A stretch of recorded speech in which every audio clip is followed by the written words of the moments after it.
سکتا۔ یہ کہتے ہیں کہ کسی نے ہم سے کہا کہ آپ سعودی ریال مجھے یہاں دے دیں، میں پاکستان میں آپ کو پاکستانی کرنسی کے اندر دے دوں گا، تو کیا یہ صحیح ہے اور سود تو نہیں بنتا؟ دیکھیں، اس کو ہنڈی کا کاروبار کہتے ہیں، حوالے کا کاروبار کہتے ہیں، اور آپ کو پتہ ہے کہ ہمارے ملک کے قانون کے مطابق یہ اللیگل ہے۔ اس میں آپ کو پیسہ تو بچ جاتا ہے، لیکن ہمارے ملک پاکستان کو نقصان ہوتا ہے۔ بینکنگ کے تھرو جب آپ پیسہ بھیجتے ہیں تو لازم سی بات ہے آپ کا ٹیکس کٹتا ہے، لیکن یہ آپ کے لیے ایک وائٹ منی ہوتی ہے۔ آپ کو پتہ ہے کہ یہ وائٹ منی ہوتی ہے، اور اس کے اوپر آپ چونکہ ٹیکس پے کر چکے ہوتے ہیں تو آپ کے لیے بڑی آسانیاں ہوتی ہیں، بلکہ اگر آپ فائلر ہیں تو پھر بہت اچھا رہتا ہے آپ کا کہ آپ کی وائٹ منی آپ کو بہت نفع دیتی ہے۔ لیکن بہرحال خلاصہ کلام یہ ہے کہ اس طرح کا اگر آپ کریں گے تو یہ چونکہ اللیگل ہے، ایسا نہیں کرنا چاہیے، ٹھیک ہے؟ پہلی بات تو یہ کہ آپ آئندہ ایسا نہ کریں۔ دوسری بات یہ ہے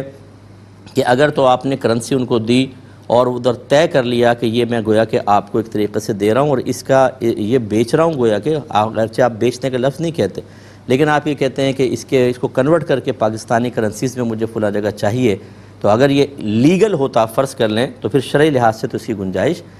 نکلتی تھی۔ اس میں کرنسی ایسے کاروبار چلتا ہے کہ آپ یہاں پہ کچھ دیتے ہیں اور کہیں اور جا کے لیتے ہیں، اگرچہ اس میں بے کا لفظ نہیں کہتے تو آپ اس کو، لیکن اس کا یہ ہوتا ہے کہ آپ کرنسی اس کو دے دی اور دوسری کرنسی کی شکل میں آپ پاکستان میں ریسیو کر رہے ہیں۔ تو یہ پورا میرا بیان سن لیجئے گا، میں حوالہ یا ہنڈی کے جواز پہ کلام نہیں کر رہا ہوں، بلکہ اس کو پہلے میں نے کہا یہ اللیگل ہے، اور پھر اگر فرض کر لیں کہ یہ لیگل ہوتا تو اس کی شرعی حیثیت پر